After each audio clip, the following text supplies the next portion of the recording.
नमस्कार, भारत लाइव देख रहे हैं आप। पप्पू यादव की रिहाई को लेकर पटना में मशाल जुलूस निकाला गया। आपको हमने बताया था कि इससे पहले पप्पू यादव की रिहाई के लिए लगभग 1 लाख के आसपास लोगों का हस्ताक्षर राष्ट्रपति को भेजने की तैयारी शुरू कर दी गई है। मशाल जुलूस के इस मौके पर आपको हमने दिखाई थी तस्वीरें कि कैसे नीतीश कुमार को 24 घंटे का अल्टीमेटम दिया गया है। अब खबर ये आ रही है कि इस मशाल जुलूस के दौरान पप्पू यादव की परछाई कहे जाने वाले प्रेमचंद सिंह ने, जो कि इस पार्टी के शीर्ष पदों पर हैं, उन्होंने साफ तौर पर विपक्ष समेत बिहार के सारी जनता को एक बार में ही ये बात आग्रह के तौर पर, अपील के तौर पर बता दी है कि अभी भी वक्त है। पप्पू यादव जैसे लोग जब जनता की सेवा करने जाते हैं और उनके साथ अन्याय होता है तो आवाज़ उठनी ही चाहिए। अभी भी वक्त है। बिहार में जिस तरीके से समस्याएं बढ़ी हुई हैं और विपक्ष और सत्ता पक्ष दोनों जिस तरीके से इस समय को समझ नहीं पा रहा है और राजनीति में लिप्त है, चाहे तेजस्वी यादव हों या भाजपा के लोग हों या जदयू के लोग हों, सभी को एक बार ही उन्होंने आग्रह कर दिया है और अपील की है कि वक्त अभी भी है। अगर इस वक्त भी हम समझ जाते हैं और इस महामारी में एकजुट होकर लोगों की सेवा में लग जाते हैं तो इस बीमारी से छुटकारा पा सकते हैं, कहीं देर ना हो जाए। साथ ही साथ उन्होंने पप्पू यादव को छोड़ने को लेकर बिहार सरकार को अल्टीमेटम दे दिया है। क्या कुछ उन्होंने कहा है, इस वीडियो के माध्यम से सुन लीजिए। कोई इलाज नहीं है। आप क्या बता सकते हैं इसके लिए आपने कौन सा इस देश में कोरोना न फैले कोई ऐसा व्यवस्था आपने किया? शायद आपके पास जवाब नहीं। मैं पूछना चाहता हूं प्रधानमंत्री जी, कोरोना 2019 से पूरे विश्व और भारत में है, लेकिन जैसे ही कोरोना का दूसरा लहर कहर बरसाते हुए देशवासियों को मार रहा है, क्या आपने इस 1.5-2 सालों में कोई इंफ्रास्ट्रक्चर बचाओ हिंदुस्तान के आम आवाम के लिए किया? जवाब आपके पास नहीं। प्रधानमंत्री जी क्यों आप बैठे हैं जब WHO और पूरा विश्व लगातार सलाह दे रहा है, इत्तला कर रहा है कि हिंदुस्तान ही नहीं पूरे दुनिया में कोरोना का कहर होगा? आज क्या कारण है? क्यूबा से लेकर के अमेरिका से लेकर जर्मनी, इटली और फ्रांस, इंग्लैंड इस कोरोना के संकट में जहां जन्म हुआ, चाइना, फ्रांस, जापान में, वो सभी आज कोरोना से मुक्त लगभग है। वहां की जनता भय के वातावरण में संकट में जीवन नहीं जी रही है। आपके देश में ऐसा क्या कारण है? ये बता सकते हैं? नहीं बता सकते हैं। लेकिन मैं आपको याद दिलाना चाहता हूँ, संकट के काल में आप और आपकी पार्टी, आपके नेता सड़कों पर न होते हुए, लोगों के बीच न होते हुए आज घरों में दुबके और छुपे होते हैं। नतीजा कारण होता है कि हिंदुस्तान एक बड़ा महाद्वीप है। हिंदुस्तान के लोग संघर्ष और अपने जीवन के लिए, हिंदुस्तान की मिट्टी के लिए मरते हैं। आज भले वो आज एक दूसरे के सहयोग में जीते हो, लेकिन आपकी व्यवस्था, आपकी स्वास्थ्य व्यवस्था, आपकी कानून व्यवस्था इतनी लचर पचर है कि हम आज पूरे हिंदुस्तान वासी मरने को मजबूर हैं। मुख्यमंत्री नीतीश कुमार जी, आपके ही राज्य में 2-4 बातें ऐसी हुई है जो हिंदुस्तान और क्या पूरा विश्व शर्मसार हुआ है। क्या बता सकते हैं कि क्या कारण है था कि आपके सरकार में आपके ऑक्सीजन गैस की कालाबाजारी हुई, दवाई की कालाबाजारी हुई, एम्बुलेंस की कालाबाजारी हुई?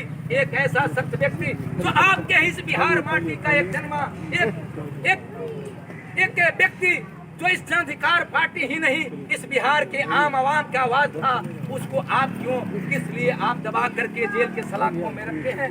क्या आपको चिंता इस बात से हो गई? इतना ही गुनाह था उस व्यक्ति का जिसका नाम राजेश रंजन पप्पू है। उसने आपके असंगठित, आपके सहयोगी दल भाजपा के सांसद का कारनामों का उजागर किया, उसके गुनाहों का पर्दा, उसके छुपाए हुए एम्बुलेंस से हटाया और वो एम्बुलेंस पूरे देश ने देखा कि कैसा एक भाजपा का सांसद, एक ऐसा सरकारी सत्ता से जुड़ा अधिकारियों से मिल करके बिचौलियों के माध्यम से जनता के बीच में होना चाहिए था। वो एम्बुलेंस अपने घर में छुपा करके, हमें नहीं पता उनकी नियति क्या थी, हमें नहीं पता कि उनकी क्या सोच थी, लेकिन दुनिया ने देखा, समाज ने देखा, सारण और बिहार की जनता ने देखा कि वो जरूरत थी एम्बुलेंस की। जहाँ 3 किलोमीटर एम्बुलेंस का भाड़ा 3,000 से 30,000 और 50,000 तक उसला जाता था, शायद वो जनता के बीच में चलता एम्बुलेंस, तो हिंदुस्तान और बिहार के वासी आज इतना संकट में नहीं होते। जैसे उजागर हुआ, आपने, मैंने माना, आपने राजनीतिकरण कर ली, हमारे नेता पप्पू यादव जी को जेल भेज दिया, लेकिन आप व्यवस्था को सुधार देते।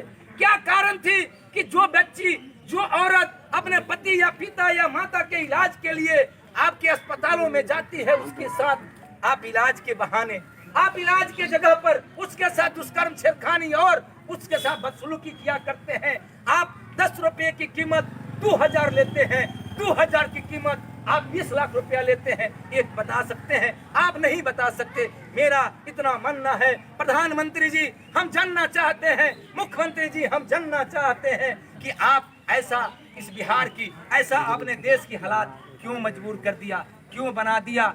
आप क्या जवाब दे सकते हैं? जो आपके नालंदा कल्याण बिगहा की औरत को न्याय मिलेगा कि नहीं, मुख्यमंत्री जी आप नहीं बात सकते। वो बेची जो अपनी माँ के अकेले लाश को लेकर के बांस घाट में रो रही थी, क्या आपका धर्म दायित्व नहीं बनता था कि उसको साथ न्याय दे? 2-4 बातें मैं प्राइवेट अस्पतालों के बात करके मैं बातों को खत्म करूंगा। अस्पताल पारस कौन नहीं जानता है बिहार के लिए सबसे बड़ा लूट का अड्डा बना हुआ है? कौन नहीं जानता है बिहार के ऐसे माफियाओं के द्वारा जो सत्ता से जिनका रिश्ता नाता है उससे के द्वारा संचालित होता है, और वहाँ सबसे ज्यादा लूट, सबसे ज्यादा शोषण और सबसे ज्यादा भयावहन का वो अड्डा बना हुआ है। 5 स्टार व्यवस्था लगा करके आप हिंदुस्तान के, आप बिहार के गरीबों का कैसे आप दूसरे का काम कर सकते हैं? आप इसका जवाब नहीं दे सकते हैं। मौतें हो गई कोरोना से, ये बता सकते हैं उस माँ का आपने पोस्टमार्टम क्यों नहीं कराया? जब बच्चे का आरोप था तो उसका मेडिकल क्यों नहीं कराया?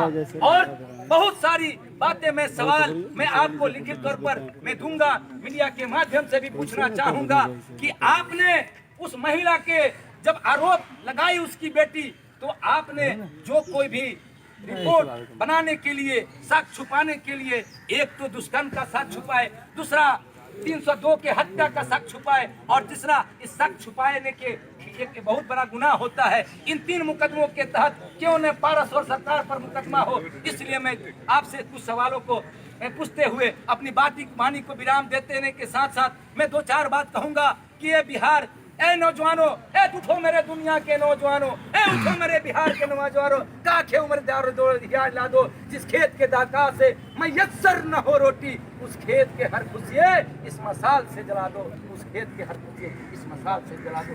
जय हिंद, जय हिंद, जय हिंद।